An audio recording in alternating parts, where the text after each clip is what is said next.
This is one of the things we do over here at Kyokushin karate. It's called line fighting. 3 fighters will go through the whole class. 30 seconds a person, and they move on to the next one. That's how you condition yourself for a fight and different fighters.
Techniques. Guess what happens when you get tired? Everything you just learned. It's not doing that. You have to be disciplined in your line, and if you're going to have discussions, I absolutely don't mind it, okay, because I'm hoping that you're talking about the fights, I'm hoping that you're talking about openings, I'm hoping that you're talking about something that's going to apply to fighting the people in here. You're strategizing together. You're not saying, wow, my leg hurts today. What do you think about the weather outside? Shihan's hair looks awesome today, man. Thank you. So you're not having general conversations. You're strategizing, reminding each other of those basic things that you're trying to learn. Okay? You have to get repetition to get it. And repetition is physical, repetition is mental, repetition is socializing about it, sharing it. It's constant. Us?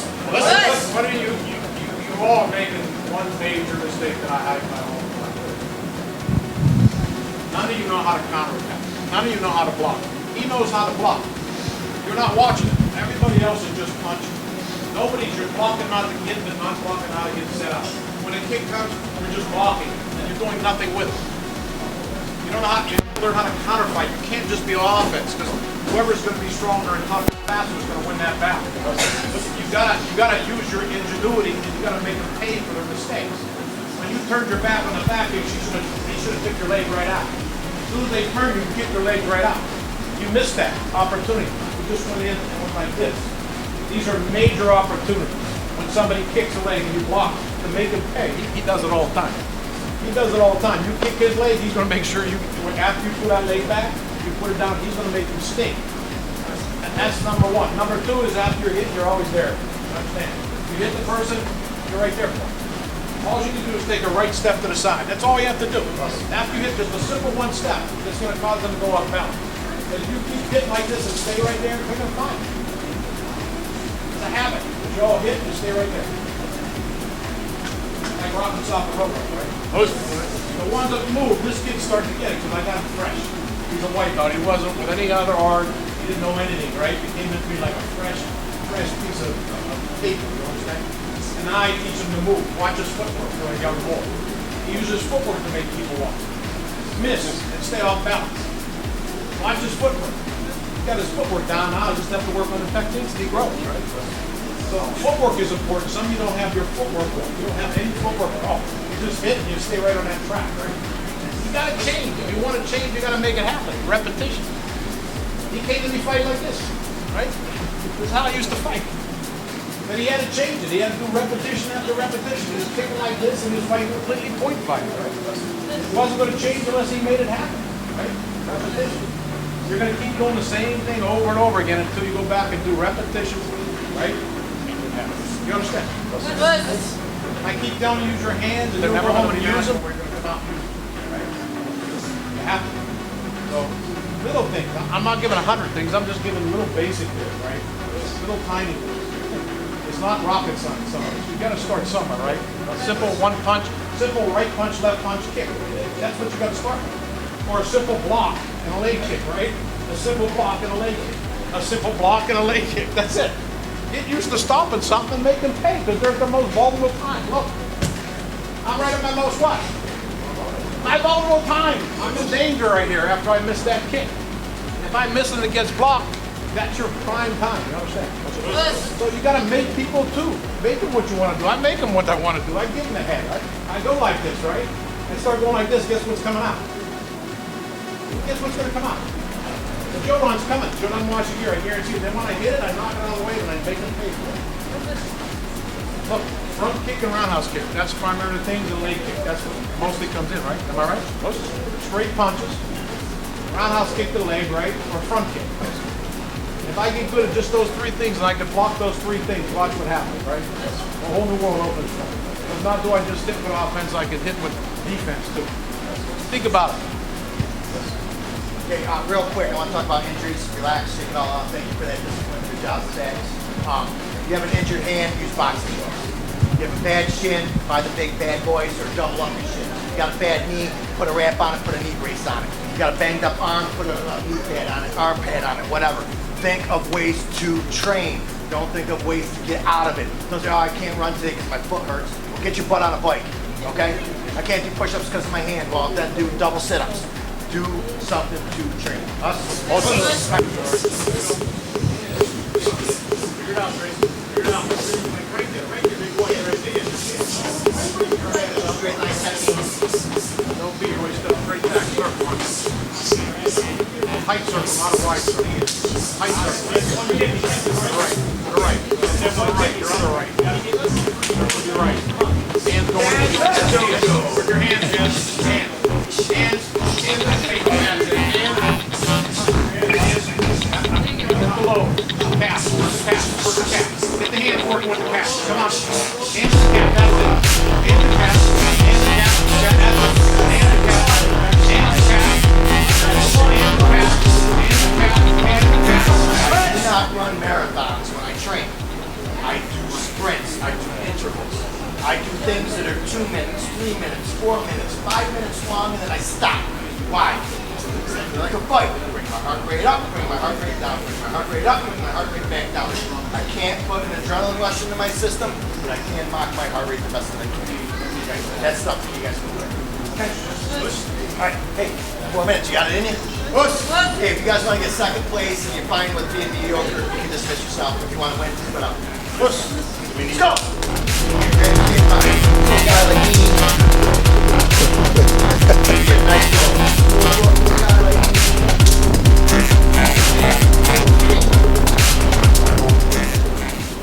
Now this kind of conditioning right here adds what makes your punches much stronger, obviously, gets your chest pumped up and much stronger, obviously, but this is where it teaches you to win the biggest fight of your life, and that biggest fight is against yourself. Most fighters that lose, they quit. They deny themselves a chance to win because they're tired, because they're hurt. Every other excuse under the sun to stop.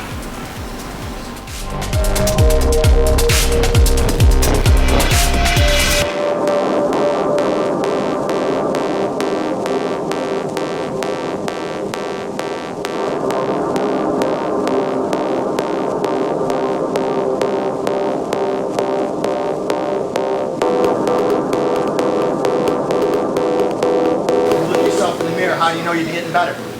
Do you see yourself getting bigger? Do you see yourself getting stronger? Do you see anything different in yourself from today, 30 days from now? Absolutely not. You're used to seeing yourself every single day, so those slight changes you don't see. That paperwork shows every single day I did 100 kicks, I did this, I did that. I'm ready. I'm ready. You need that confidence builder. Because guess what? I've been doing this 30 years. Guess who's still nervous when they fight? Guess who says, bowing, what the hell am I got myself into this time? Me. That nervousness will never go away, but you can control it and you can feel really good about yourself and really confident about your fight if you've been working hard every single day and you've been writing it down. So last World Tournament, when I took this guy, right, he was faced with the All Japan champion 2-year run. Big Japanese guy, right? Bigger than Sensei. He's probably like 6'9", 3,000 pounds. In everybody's mind, the way he walked around and carried himself in his big long jacket, and the way he carried himself before his tournament, everybody was afraid of him. You understand? Everybody. Everybody said, this guy's going to win. walking around, big Japanese shoulders like this, right? Shoulders like this. Big guy, big, huge Japanese guy, biggest guy in himself. But the whole thing, the whole time he was there, all the countries were like moving away from him, and this guy ends up drawing, right? So everybody's already counting him out, right? He's just what he said to you. He didn't care who it was. He had no fear. He trained the best he was. He was in shape. He knew he was the best shape in his life. So he went out there and just blasted the guy for one solid round. Well, the judges were so impressed, they gave him the first round decision. The flags went up. The Japanese got mad, threw up his shirt, threw his jacket down. Total disrespect. But the crowd went crazy because he just took the most important guy, the favorite in the tournament, out of the whole mix. You understand that? And all he did is just hard training, just stayed on the guy, didn't give him no space. Every time he hit him twice or three times back. Just stayed chopping away, beating on him, gave him no space. When he did the flip kick, we have to go fishing, you and I. yes, we do. When he flip kick, you'll see that one picture. Since they flip kicked at him, and then he did a kick and he timed it just right. But and that's the first time I can recall a decision being made in the first round. It went 2 rounds, yeah. Did it? No, one round in my mind. But anyway, all I'm saying to you is he fought a two-time All Japan champion, which isn't easy. And it was the favorite of the tournament, you understand? But that didn't make one bit of difference. He didn't go out there with fear or thinking, oh my God, this guy's gonna kill me. All he knew is, I'm ready, I'm gonna give my best, I'm fighting for my country, right?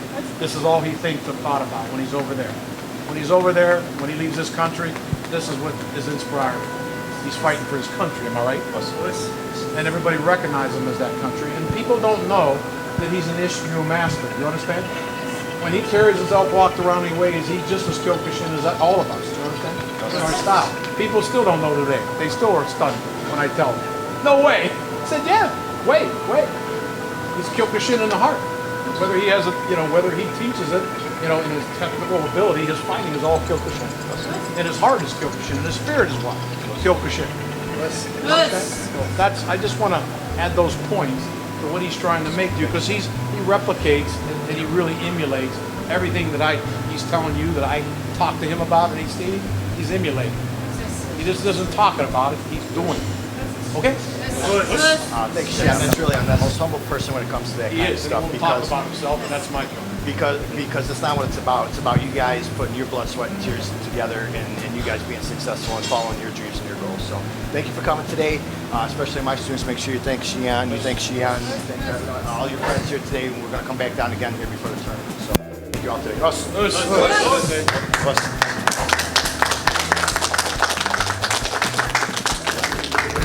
Us.